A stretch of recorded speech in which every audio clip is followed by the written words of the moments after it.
I'm Liz Faubulous, and this is Currents. Tonight, the nation will look to Long Island, a preview of the next presidential debate, and will speak with the priest behind the Catholic voting guide. Another video is being called anti-Muslim by the Vatican after it was shown to the Synod of Bishops.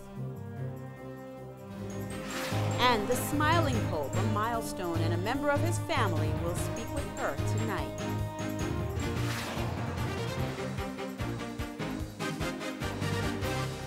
Good evening, and thank you for joining us. The Pakistani teenager, now recognized as a heroine and the daughter of her nation, lies in an English hospital bed today. The fight to save Malala Yousafzai intense, and for now, there is some hope. Malala has had a comfortable night. All of her initial assessments have been undertaken by the neurosurgical and other members of staff. We've still got some detailed assessments to undertake from very specialist teams who may be involved later on down the line, but we are very pleased with the progress she's made so far. She's showing every sign of being just every bit as strong as we've been led to believe that she is. Malala's strength and her courage now well known. She was gunned down by Taliban thugs simply because she wants girls to have the right to attend school in Pakistan. And in Lahore at the Sacred Heart Cathedral, Malala's portrait was displayed during a special prayer service. 75 leaders representing the Christian, Muslim, Hindu, and Sikh religions in Pakistan called Malala a light among the shadows. They said her work is the spirit of all religions. And in the United Arab Emirates, school children holding pictures of Malala gathered with their parents and others in Abu Dhabi to honor her. The youngsters sang and prayed and lit candles in remembrance of Malala. Meantime, at the hospital in Birmingham, England, doctors will not yet offer a full prognosis of her outcome, and security there is very tight. Several people were arrested after claiming to be family. Police believe they were only overly aggressive well-wishers. Well, from Iran, word of the arrest of up to 400 Protestants. The secret state police have disrupted worship services across the country. A Christian leader says that it is clear Christians are now viewed as the enemy #1 of the state. The government is not talking. In France, a wave of anti-Semitism is flooding Twitter. The outpouring of hate follows the recent bombing of a Jewish-owned shop in Paris that has been linked to Al-Qaeda. The Jewish community in France is the largest in Europe. The president, François Hollande, is promising a crackdown by police and more security for the Jews. In our country, the top news tonight will be made on Long Island. The second presidential debate will be held at Hofstra University. CNN sets the stage. Going into the second presidential debate, Mitt Romney has momentum on his side. His campaign is about smaller and smaller things, and our campaign is about bigger and bigger crowds fighting for a bright future. Just weeks ago, President Obama held a substantial lead, but the latest polls show the race nearly deadlocked. The president is hoping to step up his game after his weak debate performance in Denver. He knew when he walked off that stage, and he also knew as he's watched the tape of that debate that he's got to be more energetic. The president has been preparing at a resort in Williamsburg, Virginia, making just a brief public appearance Sunday at a nearby campaign office. It is going great. His advisors say the president will be more aggressive, hitting back on issues such as Romney's tax returns and time at Bain Capital, and will be more intent on fact-checking. Romney's camp says that won't be enough. The president can change his style, he can change his tactics, he can't change his record, and he can't change his policies. And that's what this election is about. Moderator Candy Crowley says the town hall format could keep both candidates from being overly aggressive. It is very hard to be overheated when answering a question from a nice young woman, a nice old man, whatever, who asks a town hall question. And that was CNN's Renee Marsh reporting. Following last week's vice presidential debate, the Bishop of Colorado Springs in Colorado is now saying that Vice President Joe Biden should not receive Holy Communion. Bishop Michael Sheridan says the Catholic vice president's support of abortion makes him ineligible for communion under canon law.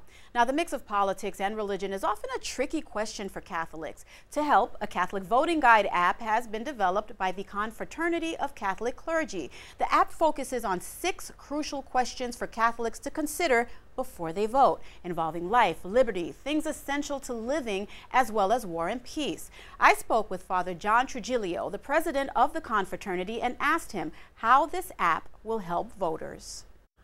Well, we're hoping that these moral principles, which are perennial, they're always in place, they're always taught by the church, and this is totally nonpartisan. It doesn't matter what party a person belongs to, who the candidate is.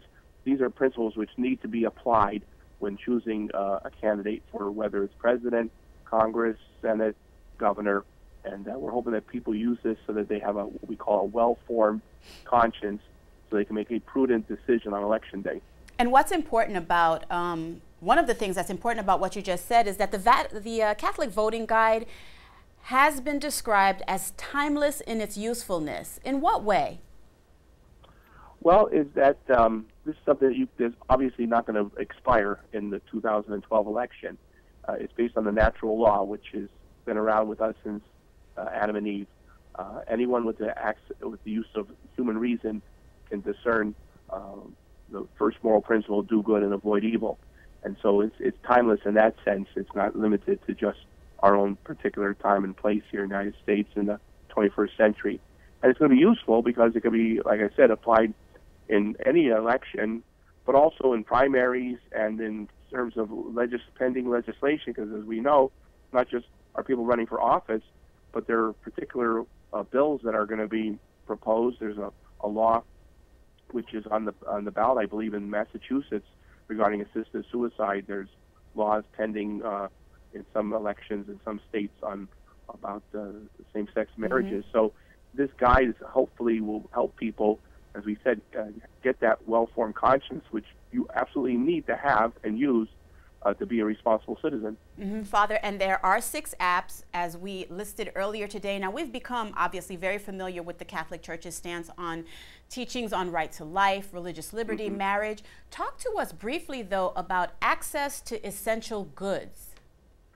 Yeah, I'm glad you brought that up, because a lot of people don't realize that part of our right as a human being, obviously after our right to life and our right to religious liberty, we have a right to own things, which is the right to private property, but also you and I have a right to access to those things which we need to have for the preservation of life, things like food, clothing, shelter, education, employment, and medical care. And so you and I having the right of access does not mean that people just give it to us, but that it's made available to us, that we're able to obtain it by getting a job, that you and I get a just wage for a just day's work, and that these things are obtainable reasonably, that there's a reasonable price for these things, and that it's reasonably obtainable. Doesn't mean that we're made sort of dependent on the state or the charity of others, but also it means that you and I as Christians are obligated to help those who cannot help themselves. And Father, another critical issue that we don't hear a lot about would be the war and peace. What should voters know about this before casting their vote? Well, I think they need to know that there is a just war doctrine. It's not a theory, it's a doctrine, and it's specific about moral criteria on going to war and then waging war, that you must have the just reasons to declare war, but also when you're actually engaging in war, that you cannot target non-combatants. We don't make the distinction anymore between military and civilian, because as we know, civilians can carry arms and rocket launchers and whatnot, but it's non-combatants. These are people who are not in the military, these are people who are not carrying weapons, who are not an imminent threat, that you cannot target them. You can target military things, but not these people. And really quickly, Father, what was the foundation for the Catholic Voting Guide app? What resources were used to create it? We used 2 documents, the letter from then Cardinal Ratzinger in 2004 on worthy reception of communion, and the American Bishop's document in 2011 on faithful citizenship. And where can we download it in case we're interested in learning more about it? There are so many operating systems out there, so how does one find the app that fits their device? Well, if you can go to your app store on your device, you can go to Google Play, you can go to iTunes, or you can go to our Confraternity Catholic Clergy webpage, which is www.catholic-clergy.org, and we show you how to get to and access this free app on any of those devices. All right, we're talking about the nonpartisan Catholic voting guide developed by the parish priests and deacons who make up the Confraternity of Catholic Clergy. Father, thank you so much for joining us. Oh, thank you, Liz. It's been a pleasure. It has been a pleasure. Thank you. Up next, a film about Muslims causes controversy at the Synod in Rome. That and much more as Currents continues.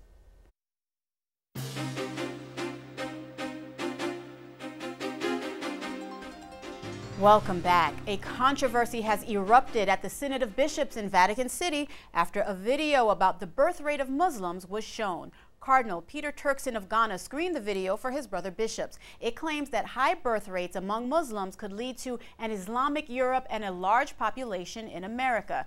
Vatican Radio calls it a fear-mongering presentation and anti-Islamic propaganda.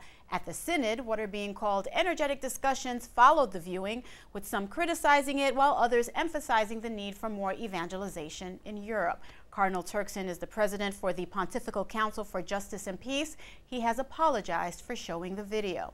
Meanwhile, Cardinal Dolan is telling the Synod that the United States is actually a very religious country. He says we benefit immensely from the immigration of devout Catholics from around the world. Cardinal Dolan says they bring a vibrant faith and strong families to our country. The ongoing argument in America about the structure of the family is igniting an interreligious dispute in Minnesota. On Election Day, citizens there will vote on a constitutional amendment to ban same-sex marriage in the state. But a Lutheran bishop is criticizing the Catholic Church and the Archbishop of St. Paul. Herbert Chillstrom is the former president of the Evangelical Lutheran Church in America. In an open letter published in the Minneapolis Star-Tribune, says that when the Archbishop, John Neinstadt, urges votes to oppose same-sex marriage, he is, quote, overstepping your bounds, unquote. No comment from the Archbishop. New numbers now regarding the growth of the Catholic Church around the world. Nearly 2 billion people are Catholic, an increase of 15 million in 2010, the latest year counted by the Church, with more than 6 million of them found in Africa. Also increasing are the number of priests, more than 1,600 added in 2010 for a worldwide total of 412,000 priests. Every year the Church publishes these numbers in a statistical yearbook. A couple of other highlights: there are more than 40,000 Catholic hospitals and healthcare centers around the world, and more than 17 million students in Catholic schools. Currents will continue after the break.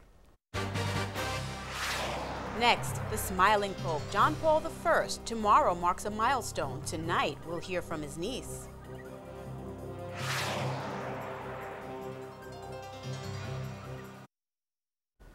Welcome back. A long-standing controversy is being put to rest today. The priest in charge of the beatification cause of Pope John Paul I says new evidence proves the Pope was not murdered. The Holy Father served for only 33 days before he died. Ever since then, there has been no shortage of conspiracy theories regarding his death.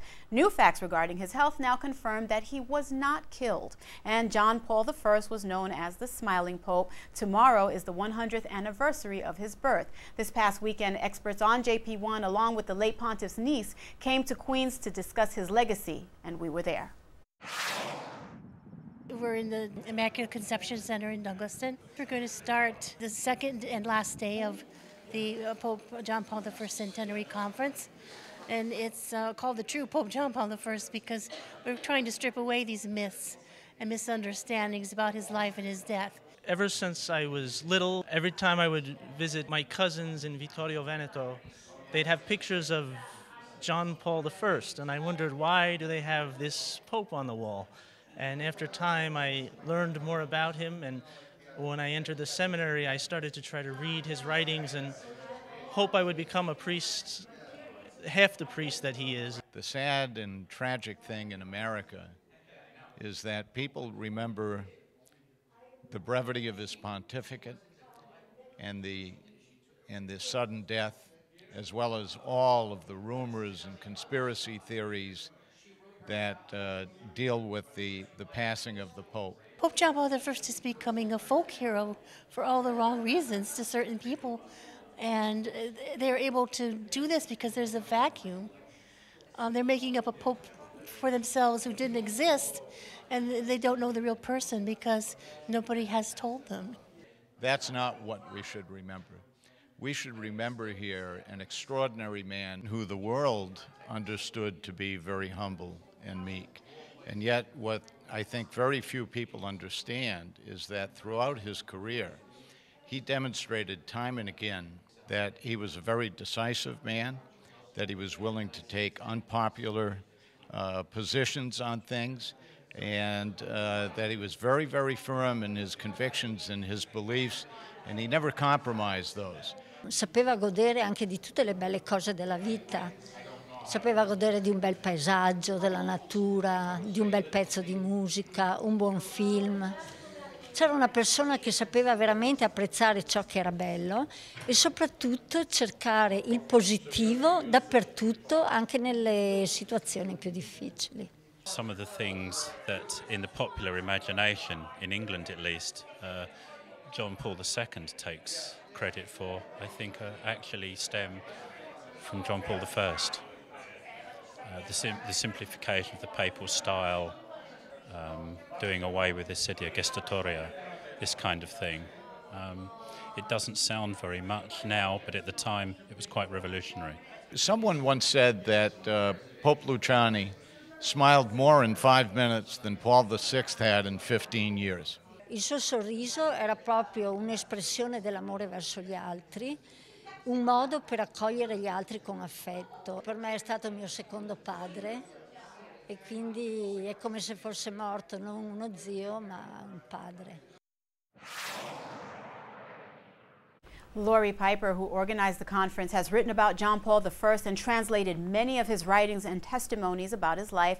Paul Spackman, who we also heard in that report, is author of the book God's Candidate, The Life and Times of John Paul I. And Mo Gernon is working on a biography of John Paul I as well. Don't go anywhere. There's more Currents ahead. The extraordinary events in our church 50 years ago. Next, we'll hear from a bishop who was there and the lessons for all of us.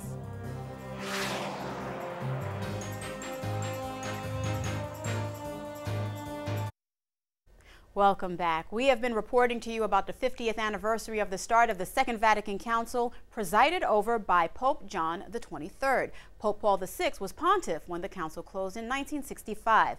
Now we're learning Pope Paul could be beatified in the next year. That's the last step before sainthood. The events over which he presided 50 years were momentous. Their impact still with us today.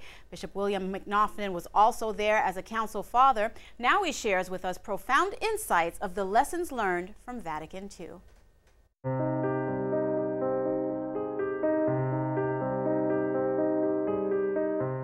50 years ago, I was a young bishop in the Diocese of Incheon, and Blessed John the 23rd made the final preparations for the Second Vatican Council.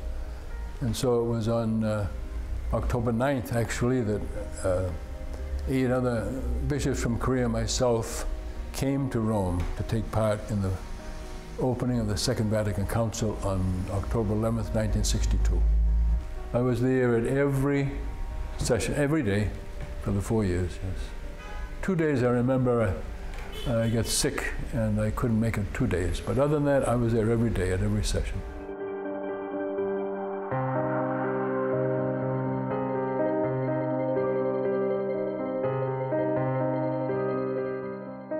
Some who made changes in the liturgy, it seemed to me they went too fast and they didn't read the documents.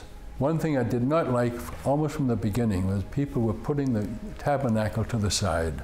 The Vatican Council meant that it would be moved to a separate Blessed Sacrament chapel, not just to the side of the sanctuary. And I think that was a big mistake throughout the church. In the document on the liturgy, it said that there should be less statues in a church. And yet some places, never reading this, just removed all statues and put a Blessed Mother statue out on a corridor, out in the lobby. So it was obvious they were not reading this document. And the same with the document on religious. It said that the religious sisters' habits would be modified. It didn't say that the habits would be removed, and I think that was a big mistake.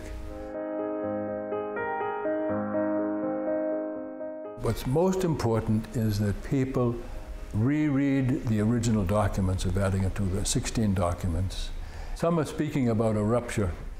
There's no rupture in the documents of the Second Vatican Council with previous councils and previous teaching of the Church. It's the very same teaching of the Church. All one has to do is look at the documents of Vatican II and look at the footnotes, and there's constant reference to the various ecumenical councils of the Church, and especially to the Council of Trent and to the First Vatican Council, and also a lot of reference to the Fathers of the Church. So it is a continuity.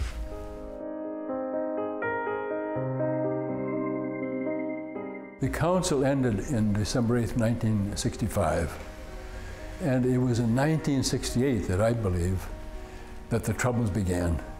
The student riots, the sexual revolution, the women's groups who started to push for rights that were not God-given rights, the right to have contraception, the right to sterilization, the right to have an abortion. And they were very strong. They were pushing their ideology. And so the Council didn't cause this, because it's not just Catholics, it's the whole world. It was just suddenly shifting gears. And so the Holy Father is calling for this year of faith, new evangelization, to reach out to the people who have either, their faith is even weakened or have been lost. And I think that'll work if everybody just cooperates, because it's the grace of God that's going to do it. It's not, we're just instruments. It's through prayer and sacrifice, hidden penances, that we will help to bring many back to the faith.